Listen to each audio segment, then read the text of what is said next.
I possess a special ability. I can hear the thoughts of people who don't genuinely love me. Right before the wedding, I suddenly heard the thoughts of my fiancé. If UN truly crashes the wedding tomorrow, can I run fast enough in these leather shoes? I didn't say a word. I just silently packed my luggage and booked a flight abroad. The next morning, the wedding became a laughingstock for the entire city because both the bride and the groom had run away. I have always had the ability to hear the thoughts of those who don't love me. Thanks to this ability, I can easily distinguish who is honest and who is being fake. I can resolutely abandon superficial friends and calmly reject marriage proposals from people I've secretly admired for a long time. I can even hear others' thoughts when choosing durian to pick the most delicious and fragrant one. Every single thought in their heads, I hear clearly. Therefore, to avoid being overwhelmed by the noise, I usually try not to look strangers directly in the eye. But when I first met Du Xiaoming, everything became strangely quiet. There was only the sound between us. "Hello, may I get to know you?" "No," inner voice rang out. When our eyes met, I didn't hear any of his thoughts. Throughout his courtship, everything remained simple and pure. I believed he genuinely loved me. We fell in love, dated, and discussed marriage. For the past 2 years, I had never heard his thoughts. However, on the night before the wedding, I suddenly did. Recently, due to wedding preparations, Xiaoming had been busier than ever. He comes from a wealthy family, had inherited the business, and now manages the Du family's financial company. His workload is intense, and I understood that. As an independent person, I always respected his career. We rarely had time together, so today, as we went to try on wedding attire, I truly felt a sweet warmth in my soul. When I arrived, he was already there, trying on shoes. He exchanged a few words with the staff, then stepped outside holding his phone, his tone suggesting he was speaking to someone softly. I understood. For a businessman like him, being busy is normal. As our eyes briefly crossed, a familiar voice rang in my ear, Xiaoming's voice.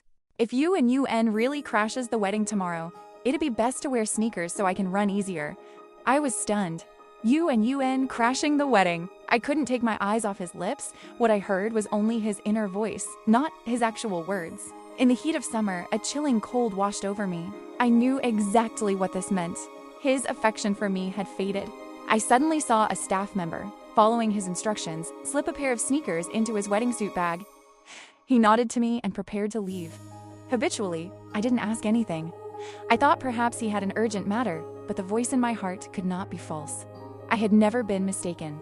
I felt myself losing control and ran after him, calling out, "Xiaoming!" I just wanted to hear more of what he was thinking. Why had he changed his mind right before the wedding? He looked surprised, turned back, and quickly said, "Sorry, I have an urgent client matter. I have to go now." But in his mind, I clearly heard, "Hearing Yuan's voice on the phone, I know she's angry.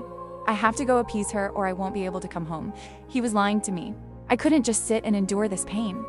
Instead of tormenting myself, I decided to find the answer. I made up an excuse to meet his secretary privately to gather more information. And, of course, I used my mind-reading skill. Her name is Du Yuan. She is Du Xiaoming's first love. She is the illegitimate daughter of the Yu family, not recognized by the main wife, so her status is always ambiguous and pitiful. Back then, due to family objections, the two had to break up.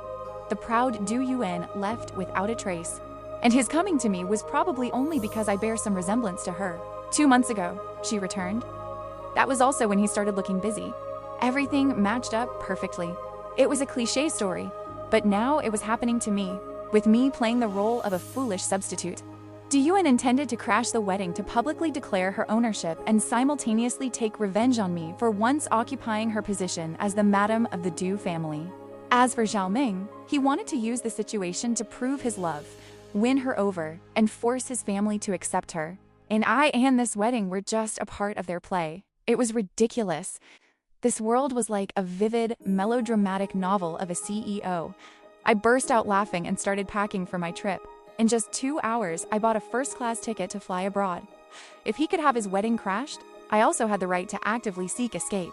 Luckily, my family had already settled overseas, so this wedding only invited friends domestically. This plan truly made it easy for me to disappear. I shared a little with my best friend, Tong Karen. She didn't say anything, but seriously accepted the luggage box from me. I couldn't guess her thoughts then, so I asked, "And are you trying to stop me?" She rolled her eyes and said, "Stop you? My dad sent you a sack of urea. That stuff is definitely secure. Right. Her family produces pesticides. On the wedding day, I wore my formal wedding attire to greet guests with Du Xiaoming, but the continuous thoughts echoing in my ear made me uncomfortable. Yun is coming. 3 years have passed, and finally, we can be together. This time, she will surely believe in my love. I looked at his face, feeling both amused and disgusted.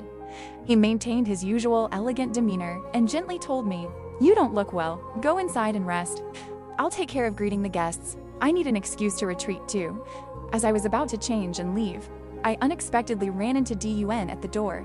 I recognized her instantly because her face was indeed very similar to mine. I tightly grasped Tonka Aim's hand, who was ready to leap forward and slap the homewrecker, then forced a smile and said, "You must be a friend of a Ming's? Come in quickly, the wedding is about to begin in a few hours." Duyon's smile stiffened and her voice held a hint of mockery. "Sorry, we look quite alike today. I wonder if everyone will mistake me for the bride."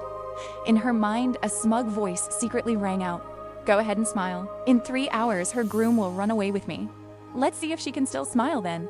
I maintained my smile and just gently ordered a staff member to show her to a seat. As we walked past, Tonker and whispered, "God, that attitude makes me want to slap her." I just chuckled softly. She was dreaming of victory. Let them play out their entire drama. Sitting in the airport lounge, the wedding hadn't started yet. I looked at my watch, waiting for the performance to begin. My phone constantly vibrated. Tonker sent me a message. He really crashed the wedding. Oh my god, it's like a fictional romance story.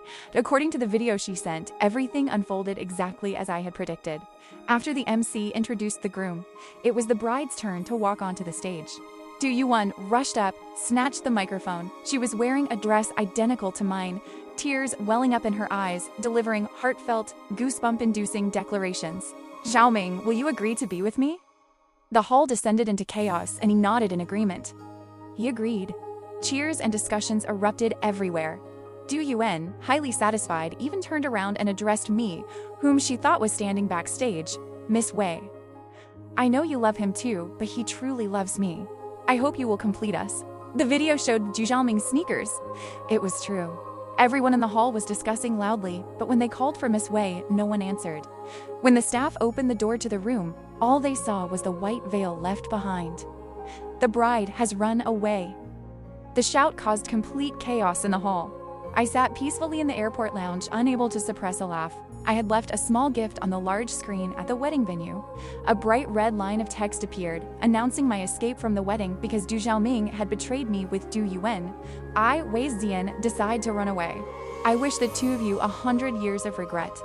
I hope you keep your legs crossed from now on and don't harm anyone else. Below that, a few intimate photos of the two were attached. My phone vibrated again. Tonka messaged, "Mission accomplished beautifully." I couldn't help but smile. At the same time, I reposted the statement on WeChat as a final farewell. The whole venue exploded. Who would dare laugh at me now? The most laughable ones were the two holding hands on the stage. That so-called great love was just a cover for betrayal. In the video, no one was paying attention to the two standing like statues on the stage. The crowd below had already started to riot, scrambling to find me. "Where are you? Where did Miss Wei go?" The bride disappeared. "Can't call her, can't find her anywhere. Is she in the lounge? What about the dressing room? Go look upstairs too. Why are you just standing there? Hurry up!" Even Mr. and Mrs. Du, whose expressions had been heavy until now, couldn't help but panic, jumping up and anxiously directing staff to find me. The surrounding guests quickly took action according to their instructions. No one cared about the male and female leads standing in the middle of the stage anymore. Even the MC was pulled off the podium. Du Xiaoming and Du-Yuan stood dumbfounded like two monkeys put on display, staring at each other, not knowing what to do next. What was even more comical was that off the stage, no one bothered whether the two of them stayed or left. Everyone was focused on finding the bride. The dramatic wedding crash that Xiaoming and Yuan had hoped for, like something out of a romantic movie, now resembled a chaotic shopping scene at a supermarket offering free promotions. The two main characters could only stand there, not knowing whether to run or stay. If they ran, no one would care, and if they stayed, no one would pay attention. The flight time was approaching. I used my secondary WeChat account to send a message to Tong Kan, saying I was about to board. Then I drafted a brief message to my parents informing them of the situation. Finally, I instructed them to absolutely not disclose any personal information about me. I put my phone on airplane mode, then comfortably settled into the first-class cabin, ready to enjoy more than 10 hours of undisturbed flight. As soon as I landed, Tong Ka-an's messages started pouring in like a summer storm. It seemed the drama behind the scenes was more interesting than I expected, and just as predicted, I had barely replied to one sentence when the phone rang. Oh my god, your move was truly venomous. You can't imagine how chaotic all of Jingcheng is right now. The guests were all people from the Du family, and there were many prominent faces too. The moment you left, everything became a mess. Those two stood on stage for a full 10 minutes, and no one looked at them. No one invited them down. No one cared.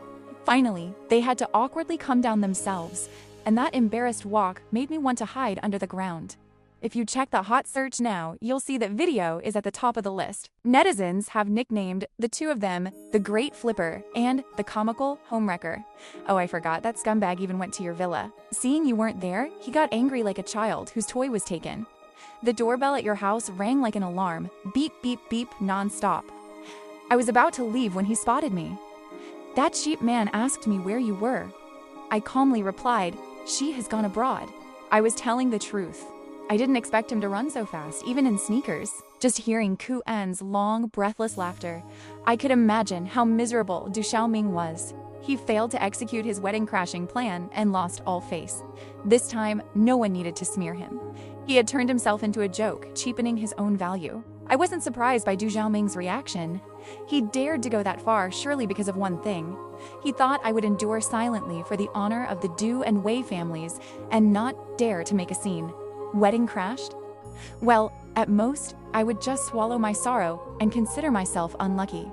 After all, the Wei family's assets were all overseas, and the Du family's loss wasn't too severe. Plus, this was a golden opportunity to force Mr. and Mrs. Zhu to recognize Du Yuan as the legitimate daughter-in-law.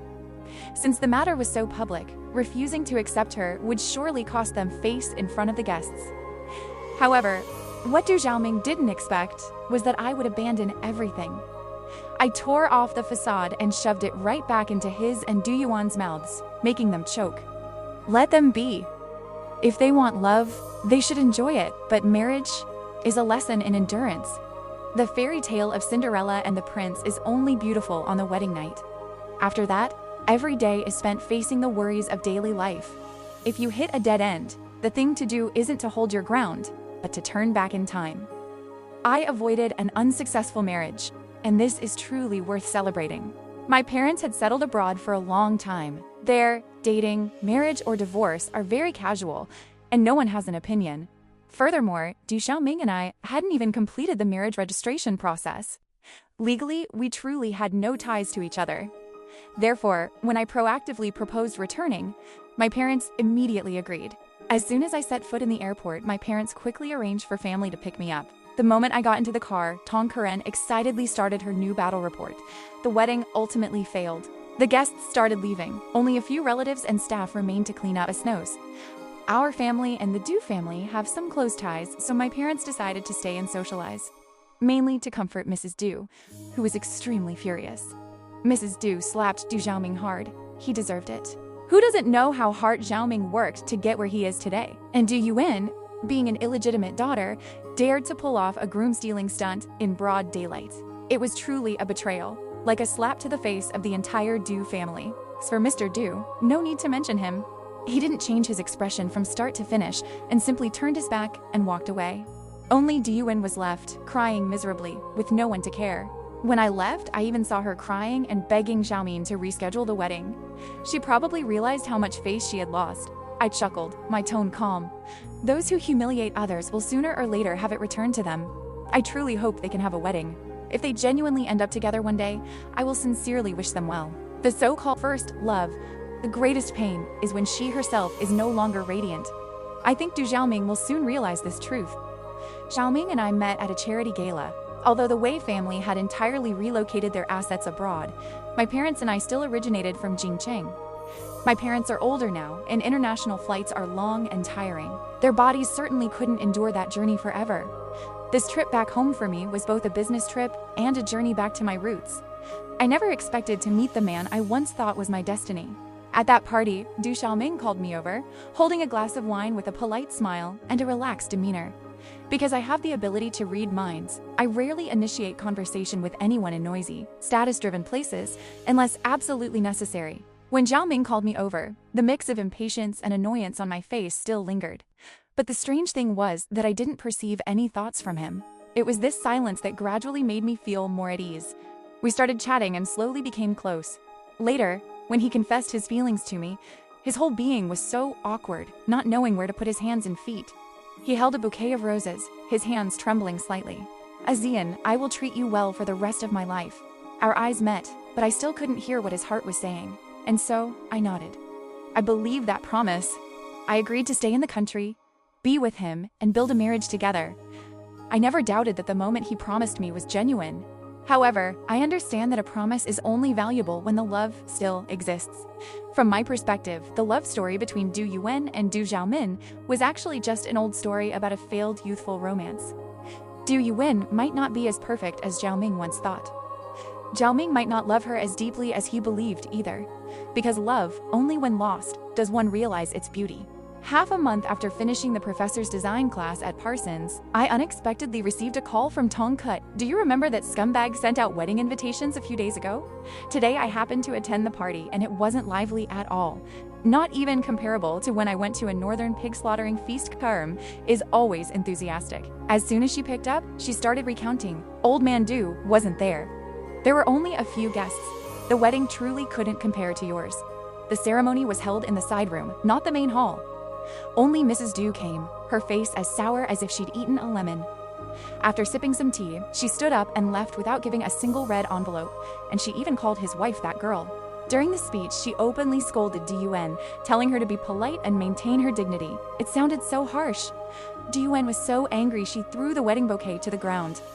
Du Xiaoming looked both amused and miserable, running over to comfort his mother and then running back to comfort his wife. It was truly comical. In reality, it's not surprising. With Mrs. Du's strong personality, in her view, perhaps this wedding truly shouldn't have happened. However, unable to bear the torment of Du Yuan, who constantly incited her son, she suppressed her anger and attended the wedding. But being scolded before even being married, does Du Yuan really think her future life will be peaceful? I heard that recently Du Yuan started introducing her own people into Du Xiaoming's company. She's quite something. Soon after getting married, her own Du family now recognized her as an illegitimate daughter, and their company is also growing significantly. Indeed, leaning on a secure position makes life much easier. Think about it. Before, you had to work tirelessly for Du Xiaoming, seeking every funding source and connection, and now Du Yuan gets to simply enjoy it. I feel so angry my teeth are grinding. I looked over a project document while discussing with Tong Karen. I didn't lose out. Even while they were entangled, I made some profit. As for whether Zhao Ming is having an easy time now, I doubt it. He does have management authority, but the final decision-making power still belongs to Old Man Due. The entire Du group won't be changing its name to Yu. Furthermore, he's not the only young person in the Du family. Honestly, it's hard to predict. But I know Du Xiaoming's personality. He has great ambition. The company absolutely cannot be a place where he can do whatever he wants. I guess Du Yuan used some tricks or deceit to get her people in there. Thanks to the commotion at the wedding, the relationship between Zhao Ming and me is no longer a secret in this circle. Domestic partners started sending me a lot of inside information. For example, the Du family has begun promoting Zhao Ming's cousin, and the pressure is clearly immense. In terms of love and career, Zhao Ming must be feeling very difficult right now. Kava, on the other end of the line, seemed dissatisfied with my optimism. "What do you mean? You went abroad and decided to shave your head? You're so saintly that light is shining off your face. You even feel pity for his life? Are you going to send him a box of charcoal to keep him warm this winter?" I chuckled softly, the corners of my eyes curving. Sending charcoal to warm him up? No, I'm thinking about whether I can use this opportunity to make a big catch. Oh my god, that's a brilliant idea. I thought love had made you foolish, but you're actually a capitalist hiding behind a charming facade. 2 months later, I unexpectedly received a call from Du Xiaoming. He called my name, Wei Xin, and just that familiar address sent a chill down my spine. Azine. No, I should call you Mr. Wilson now. It's no wonder the professor here didn't clearly state the client's name, only saying it was an old acquaintance. I didn't expect it to be him. Zhao Ming discovering me wasn't surprising. Even though I left my homeland, it didn't mean I vanished. I still exist somewhere in people's memories. In fact, the business world, both domestic and international, isn't as large as many think. So finding me only requires a little more effort than others. Wei Zayin. His voice sounded hesitant, which annoyed me, and I secretly rolled my eyes. Whatever he might say, to me, someone who once betrayed me, there's nothing left to reminisce about together. The only reason I answered the phone was purely because he was the client, nothing more. I cut him off, unwilling to drag things out. If there's nothing urgent, I would like to immediately present this project. President Du Xiaoming, he was still lingering on his emotions, trying to prolong the old conversation. Wei Zian, I apologize for everything that happened. I understand that I hurt you greatly. That's why you couldn't bear it and ran away from the wedding to go abroad. I truly regret it. I paused for a moment and sighed. Du Xiaoming, have you achieved what you wanted now? There was a long silence on the other end before his voice rang out again, sounding very tired. I'm not sure anymore. Yuan has changed so much that I'm starting to doubt if she's the person I once loved. He continued, I understand I shouldn't disturb your current life, but today I attended a party and unintentionally reminisced about the days we worked together. I laughed coldly, no longer hiding the mockery in my eyes. I don't intend to let this call turn into a sweet memory lane either. Some things don't need to be reconnected, don't need to be brought up in the past. Faced with Du Xiaoming's apologies, I could only think to myself, serves him right. I handed over all future project-related work to my assistant, Cheng Yi. If he's unsure about anything, I'll provide guidance. But I tried to avoid direct contact with Du Xiaoming. I clearly understood what he was secretly planning. Having experienced betrayal once, there will certainly not be a second time. Later, Cheng Yi flew back on my behalf, not only successfully completing the project but also bringing back a crucial piece of information. Mr. Du asked me to pass on a message to you. He has divorced. What I predicted earlier when I saw Du Yuan join the company was slowly becoming reality. But I didn't expect it to be so fast. When I sent a message to Tong Karen, she was equally surprised. I just found out too. You have fast information. I just smiled. Recently, there have been exchanges related to this project, so I knew earlier. He deliberately asked his assistant to inform me. Courant expressed sarcasm. His scheme is obvious to everyone. Does he think you're someone who will easily wait for him to come back? How annoying. Do you know their reason for divorce? Actually, Diyuan had previously married a foreign businessman, but she lost a legal battle over assets with her stepchild, so she returned to the country looking for a new opportunity. When Mrs. Du discovered the truth, she was so angry her hands were trembling. Without a word, she threw several photos right in Du Xiaoming's face. You should have seen it. His face was as black as the bottom of a pot then. I couldn't help but laugh. Right after getting married, she started pulling off many bizarre stunts. The relationship with Du Xiaoming became increasingly cold. Now that everything has been exposed like this, he quickly hired someone to draft the divorce papers the next day. The breakup was truly thorough and decisive.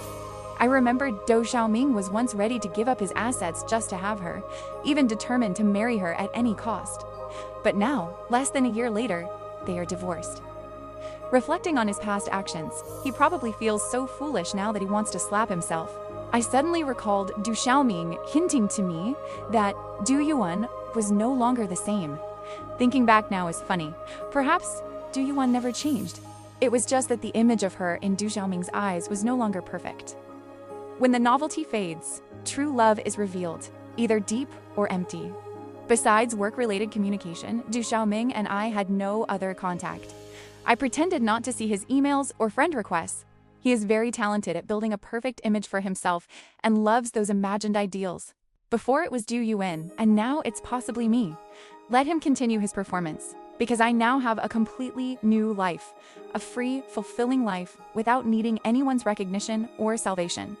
And Du Xiaoming now is just like a spoiled glass of old wine to me, not worth lifting again. This continued until Tongka prepared to hold her wedding. I decided to return to Jingcheng once more after many years away. Accompanying me was my daughter, Lily. My husband is of Chinese descent but has foreign citizenship. When I returned to my homeland, he was participating in a scientific research expedition in Antarctica. Otherwise, he certainly would have attended this wedding with me. After a brief conversation with Tong Karen, little Lily held my hand and eagerly expressed her desire to go to the amusement area in the nearby shopping mall. Thinking about my child returning home without friends to play with, I decided to agree and took her. I couldn't deny that Lily was excited. She jumped and ran ahead of me. Meanwhile, I was wearing high heels and felt quite tired. In a moment of distraction, Lily bumped into someone at the corner. I immediately ran over to see what happened. I looked at the child and quickly apologized. "Excuse me, I'm truly sorry. Children are often mischievous. I hope you're not hurt." Wei Zuin. The voice was both surprised and familiar. I looked up and recognized Du Xiaoming. It wasn't until I looked closely that I was sure it was him. I suddenly remembered that this shopping mall belongs to the Du group, so his presence here wasn't surprising. However, in both appearance and demeanor, Du Xiaoming was now very different from before. He looked haggard and weak, as if he had just gone through a major life event. From a distance, his face resembled a 35-year-old man who had just been laid off, filled with discouragement and lack of hope. That image was completely opposite to the radiant, confident look I remembered. Du Xiaoming suddenly showed a joyful smile, the corner of his mouth slightly lifting. "Long time no see. This is my daughter. Her name is Lily." We looked each other straight in the eye, but this time I no longer sensed the deep emotions hidden within him. "I heard you got married. I didn't expect your daughter to be so grown up." Before I could say anything, Lily looked up and politely said, "I'm sorry, uncle. Did I bump into you?" Du Xiaoming's face showed a slight surprise, but then he gently bent down, stroked Lily's head, and smiled softly. "It's okay, Lily.